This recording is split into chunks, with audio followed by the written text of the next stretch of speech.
अल्लाह वो माबूद बरहक है कि उसके सिवा कोई इबादत के लायक नहीं। जिंदा है, सबको थामने वाला, उसे न ऊंग आती है न नींद। जो कुछ आसमानों में और जो कुछ जमीन में है सब उसी का है।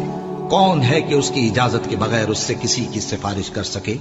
जो कुछ लोगों के रूबरू हो रहा है और जो कुछ उनके पीछे हो चुका है उसे सब मालूम है, और लोग उसकी मालूमात में से किसी चीज पर दस्तरस हासिल नहीं कर सकते। हाँ, जिस कदर वो चाहता है उसी कदर मालूम करा देता है। उसकी बादशाही और इल्म आसमान और जमीन सब पर हावी है, और उसे उनकी हिफाजत कुछ भी दुश्वार नहीं।